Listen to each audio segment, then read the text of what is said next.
Greetings. Welcome back to the RF Fitness Podcast, brought to you by rffitness.net. I am still your host, whether you like it or not, Rob Finlayson, certified elder brother fitness coach, and apparently radical leftist Minnesota scum, much like you, I suppose, if you're listening to this. The date today is the 28th of January in the year 2026.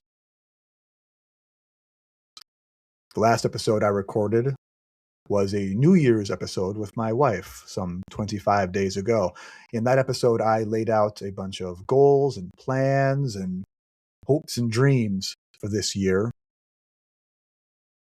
And none of those matter anymore because Immigration and Customs Enforcement has been occupying violently our state, our city of Minneapolis, the Twin Cities here, basically since maybe the day or two after I set that out. But before that, even, it just wasn't painfully obvious to all of us yet at that point. Keith Porter has been murdered. Renee Good has been murdered. Alex Preddy has been murdered. Those are just the people we know of at the hands of ICE in Minneapolis alone. The people who have died in ICE custody, number in the above dozen, I believe now. There are more people dead this year at the hands of ICE than there have been weeks of this year so far. Any would be too many, but certainly this is far too many. And I felt the need to make a statement or come out and say something more official. It seems to be the thing, quote unquote, creatives or creators are doing. I'm no influencer by any means, but I have this show. The platform I have is admittedly rather small, but it is important to me because you are listening to it. That said, there's nothing I can say now that hasn't already been said better or more clearly or with better vehemence, more emotion, better research, better answers that have already been said out there by people who are better at this than I am. I'm just some nerd with a microphone in his basement, the classic podcaster archetype. However, what I do have that is unique is a couple of episodes from last year that I'll be re-uploading. One attached to this one is Fitness as Rebellion. I put that episode out almost exactly a year ago, on January 22nd of 2025, shortly after the Trump administration had retaken the seat of power in the United States of America. The energy I have in that episode, I think, closely mirrors and buoys what I'm feeling now. The second episode I'll be re-uploading. I don't know if I'm going to attach it to this one or will probably upload it on a separate episode. Is a re-upload of the Resistance Training Manual episode as well, which I think now more than ever behooves us to observe and follow. And I put these episodes out again, not to cop out of having something to say. ICE is bad. They're murdering Americans, and they should be not just held to task. They should be absolutely abolished, dismantled, prosecuted, and punished to the greatest extent that we can handle. There is not a system that exists right now that can adequately handle what justice would look like for the people responsible for these atrocities. I will say this, as harrowing as it is to watch this footage all day, every day, I feel like I have to. I think, as someone who lives in relative comfort, not even relative comfort, I think as for myself, as someone who lives in objective privileged comfort, I have at the very least, they say it's the least you can do, the very least I can do is to bear witness to atrocities as they are laid ahead of me in real time. To ignore, to deny the reality of what is happening to my fellow man is to victimize them again. So as much as it keeps me up at night, as much as I haven't had a good night's sleep in probably over a year, I'm going to continue watching this stuff. I'm going to continue trying to stay on it. I'm going to stay on social media, finding and reposting and liking the right posts. It's literally the least I can do. But like I said, I have a unique ability here where I can republish some old footage, some old takes of mine that I think are pertinent, but more than that, useful right now. I'm not a legal scholar or a military tactician, so I don't really have a lot of answers for what the really big questions are right now. I'm a personal trainer, and a pretty darn good one, I think. So the content I have about making yourself more fit and why and how, I think is important. At this point, we are reaching, as our governor has inferred to, an inflection point where you can decide if or how you will throw in on the right side of history here. If that involves being physical, being healthy, being fit, strong, able, spoiler alert, it does, no matter what you're doing. If you're taking groceries to terrorize people, or if you're marching in the streets, or if you are recording plates and walking around, if you're blowing whistles, if you are making food at home to be brought to your neighbor, because we need to be talking to our neighbors more than ever now. All of that requires the use of your physical form, of your body. So without much further ado, please enjoy this re-upload of Fitness as Rebellion. Thank you, and keep questing. Welcome to the RF Fitness Podcast, brought to you by rffitness.net, your source for online coaching built for and by busy grown-ups just like you who are on the quest for health and strength in everyday life. I am your host, Rob Finlayson, certified older brother, fitness coach, and today, ranter. Big ranter with no banter because my co-host is not here. I want to talk about fitness as an act of rebellion, why the system wants you sick, in pain, and unhappy, and how you can fight back with fitness. Chapter 1. I'd like to start by defining some terms. I don't want to just jump in and launch a bunch of information to you guys without being explicit about what we're talking about. So, the system, capital T, capital S, the system, is the societal model we have not necessarily agreed to living in, but must engage with in order to survive. It's an intentionally designed layers and layers of cultural and economic norms we are forced to accept on pain of death and disenfranchisement, upheld by self-perpetuating engines of consumption, such as social and commercial media, the military-industrial complex, and the healthcare, education, and agricultural industries. But you guys thought this is going to be a bunch of memes and in-jokes, huh? But it's all the same thing. It's all just capitalism, late-stage capitalism at this point. I'd also like to discuss or to define fitness, at least for this episode, how we're talking about it. Fitness is a function of good health. It is seen as the pursuit of and state of having multifaceted strength and resilience with physical, psychosocial, and emotional spiritual components. For instance, in physical, this probably seems like the most obvious. Can you run a mile? Do a push-up and a pull-up?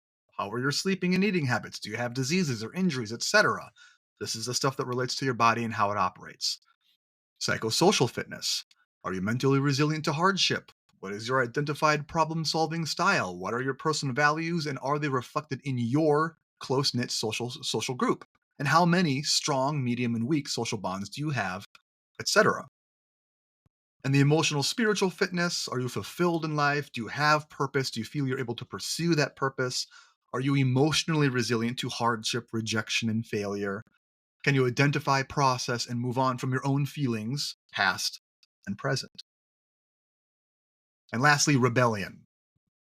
An act of rebellion. The events and actions that can add up to revolution. A behavior or a series of behaviors which actively rejects norms and seeks to disrupt the status quo. I would say a revolution is something that replaces the status quo. This is not quite that. Fitness is powerful, but I don't think, I don't think increasing your VO2 max is going to replace capitalism. If it could, boy howdy, I'd be number one on that line. Chapter 2. How the system benefits off of your suffering and misery. Social media's monetization of attention is well known by keeping you locked in a FOMO spiral, that's fear of missing out spiral. They keep your eyes in front of ads which sell you answers to engineered problems. I saw a really good YouTube video kind of describing this in a very sideways sort of way. I think the video was called like "Why Dark Fantasy is Popular Right Now." I clicked on it thinking it was going to be about literary themes or why people play Dark Souls these days, but it was actually about kind of social media addiction. I'll see if I can link it into the show description here so you guys can watch it. It was weird but good. Anyways, by keeping you locked in a FOMO spiral, they keep your eyes in front of ads which sell you answers to engineered problems. I have talked about this before. This makes social media both the source and the solution, which gives those apps and the men who run them power over you if you let them. Now, to be fair, all advertising kind of works the same way, but it's really noticeably harmful and destructive to our health. All versions of the health I just described on social media is where this is most obvious. Um, Moving on, the American healthcare industry is designed to value shareholder profits over the well-being of the people they supposedly serve. This has become increasingly obvious. I mean, hashtag free Luigi. We all know about this thing. If you live in America, if you have had an experience with healthcare, you know what I'm talking about. And again, there are other industries that operate on the same value system, but it's just especially egregious coming from this institution that we are forced to rely on for often life-saving care.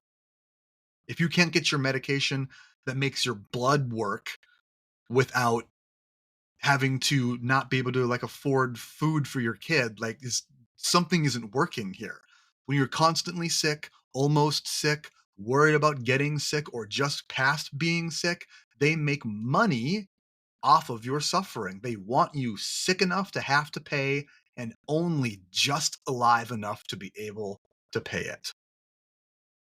There's actually a very interesting intersection here between social media and the healthcare industry in this weird new beast that we call the wellness industry. It has the same predatory nature, but it's filled with more scams and yahoos than usual. And it actually rakes in more money per year than the healthcare industry these days. But that's a rabbit hole for a whole other episode. The American agricultural and food industries are huge to the point of impossible to fully understand. You can't really digest it. It is hard to overstate the amount of political power these bodies have and how the choices of shareholders affect your everyday life. Like, why is healthy food, quote unquote, healthy food, why is healthy food so expensive? Why is it hard to get? Why can I go to Walmart and buy, you know, canned deviled eggs for less than $1, but getting fresh vegetables at Whole Foods costs an arm and a leg? Why are eggs and meat so fucking expensive? Why does chicken taste worse now? This is something I've seen a lot on social media lately. Chicken tastes bad, worse than we remember it. Why is some land overused for commercial cattle farms and why is it illegal to collect your rainwater? Look it up. I ask these questions not to answer them here in this episode, maybe in a later one, but to illustrate that the answers can all be traced upstream to a hugely influential group of mega corporations that need you to add calories that are easy to produce, ship, sell, and that hold as little actual nutritional value as possible. I don't know, suffice to say that the system exists to make you miserable so that it can sell you the antidote to the misery that they made. You know, I talked about this maybe a couple episodes ago, late last year. I talked about this, how the system thrives on how the only true capital is misery. Whatever, go listen to that episode. Two episodes ago, I can't remember what it is. Whatever. Anyways, chapter 3. How does fitness disrupt the system? The circumstances you find yourself in, living in and under the system, is not your fault. Take heart in that. It was there before you were born and is the machine through which your continued existence is produced, processed, packaged, and extracted. Your health may not be your fault, but it is your responsibility. The system knows this and will go to great lengths to keep you convinced otherwise. They want you to feel like the only answer is to buy something. I might have made that joke before. The solution is always to buy something, right? To click on that ad, to go to this place, to join this organization, to pay this monthly fee.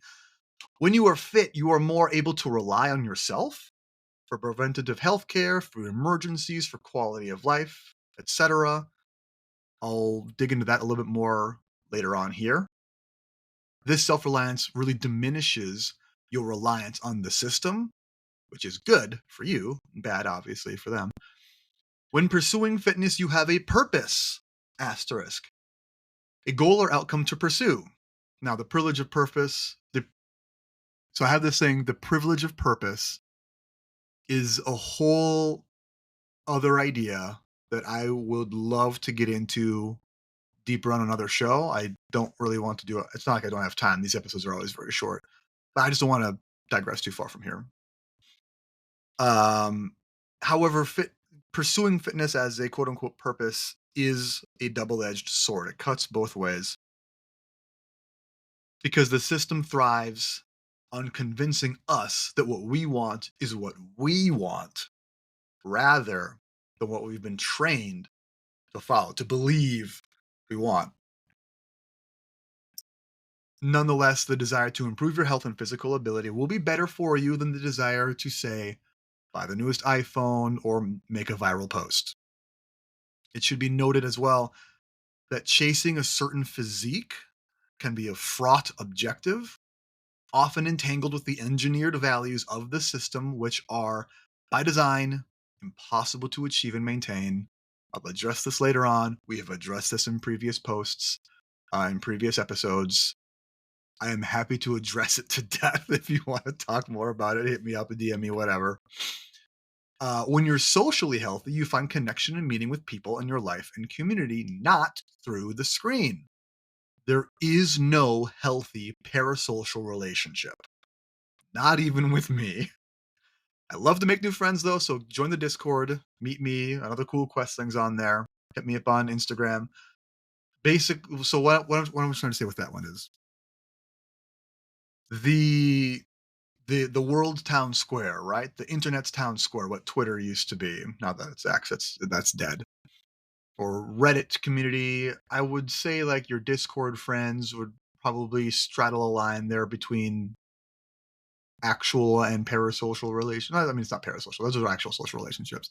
But what I'm trying to say is like someone you can physically be near to. As human beings, as an animal, we've probably talked about this plenty of times. We are social animals. We need to exist in groups. We need to have interaction with each other. One of the greatest indicators of quality of life and quality of health is the number of and the depth of relationships you have with human beings. And it's not to say that a relationship you have mostly through text on a screen with someone isn't real, but it doesn't have the same benefits as one when you sit down at a table with someone and share a meal, or you are riding in the car together to do your errands. Just doing things with another human being is so beneficial in small ways. It's one of those things that feels like a weird, like you 5 years ago we'd call it a biohack, right? Biohacking is this, and it's not like a powder. So here we go. It's not like a powder that you buy that mixes all the vitamins and minerals you need into your orange juice every morning that you have to pay, $29.99 a month to have it shipped to your door. It's a biohack that like we are evolved to hang out with each other a lot, and like the health benefits of being around people who you like being around, even if it's just working out, watching a movie together, and then talking about that movie again, sharing a meal. I'm getting a little bit spicy here. Guys, having sex is really good for you. It's good for your health. You should do it. It's like just hang out with each other, guys. Don't I love you, listener, but what we may have is probably described as a parasocial relationship. Please talk to me in real life. Please talk to me in real life. Moving on, the food thing is obviously a hard beast to defeat. We've had so many conversations about the food and Diet, we had a whole episode on diet culture. That was a really good one. We've had conversations about it in those episodes. I won't go too hard into it right now, but I do kind of want to try and bring a new take on it here that I've been thinking about lately. Let's think about let's frame food as economics really quick. When something is overly available, its perceived value is diminished. We're talking about inflation, essentially.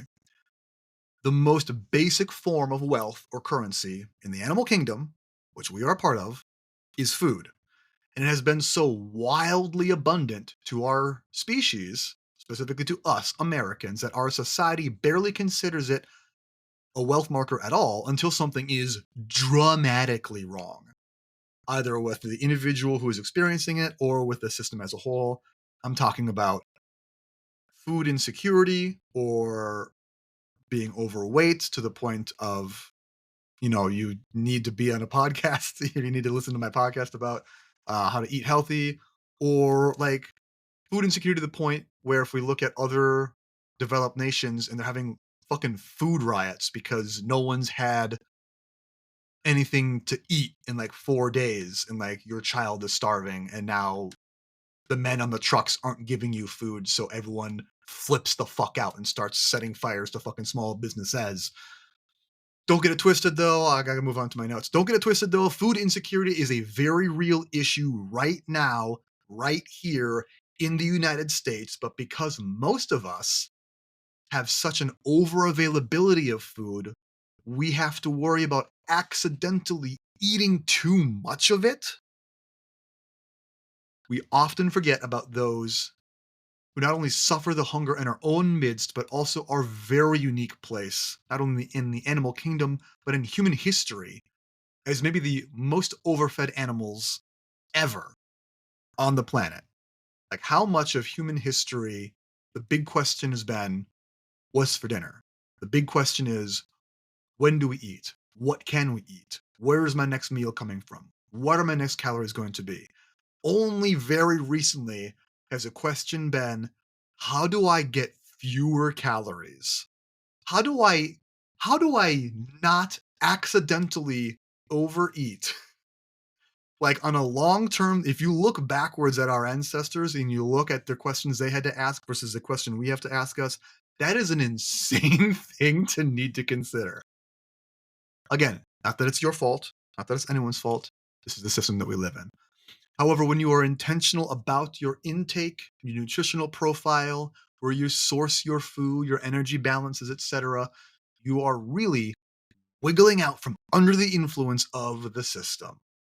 And until we are able to harvest all of our own food or share a crop or go to farmers markets and do all the locally sourced things, the solar punk utopia vision that I watch way too many YouTube long form videos about, we have to settle for better being better than perfect within the system that we are subject and subjected to. Chapter 4: Pursuing fitness outside of the system's prescriptions.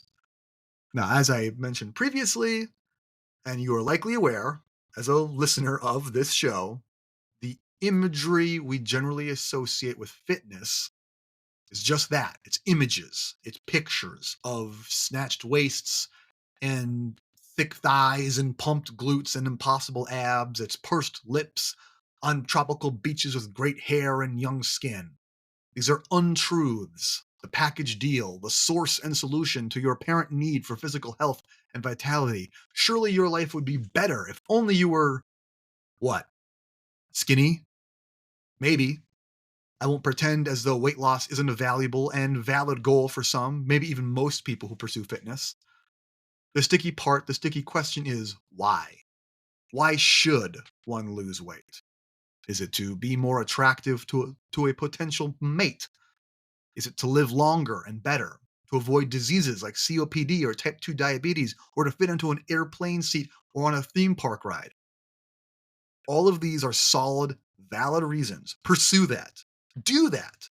What we should defend against is pursuing that impossible image of fitness because we just think we should. I fall into this trap myself. This is something I need to deal with. I I have this problem. I do a lot of my own fitness programming. I write my own workouts, my own long-term goals, that sort of thing. And I'm guilty of what we call in the coaching industry program hopping.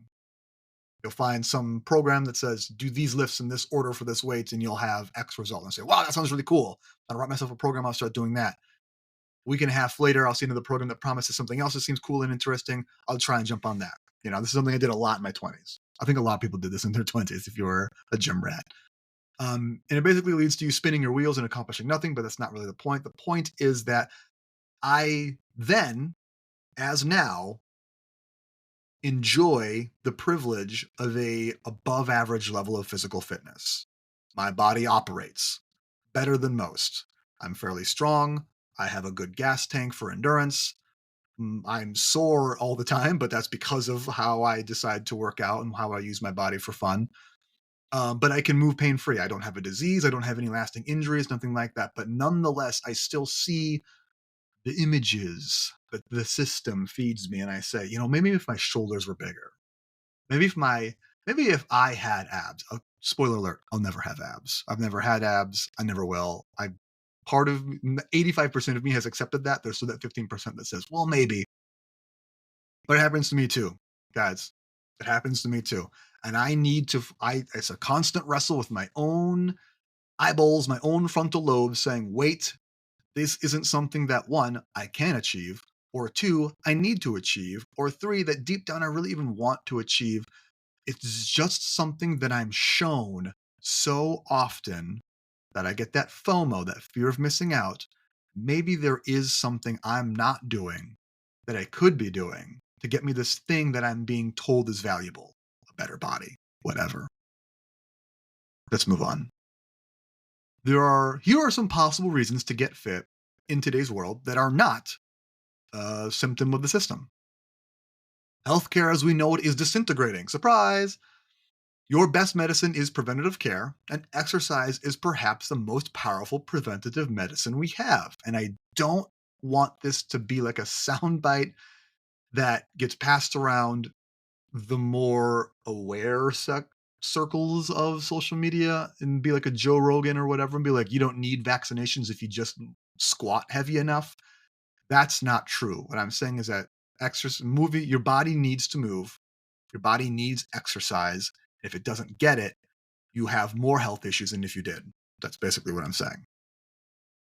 Just like disclaimer, okay? I'm not a doctor, but most doctors will tell you exercise is good for you. Do more exercise. Don't do exercise because you were sick. Do exercise to continue being healthy. Building a robust physical self can lead to a more resilient internal self. This one is interesting. As you push and challenge yourself physically and surpass those challenges, other parts of your life become more manageable. Fun fact, this effect is the main reason I first got into fitness for myself. I talked a bit in the last episode about my experiences, my life with, gosh, we'll say very low self value, with very poor self esteem.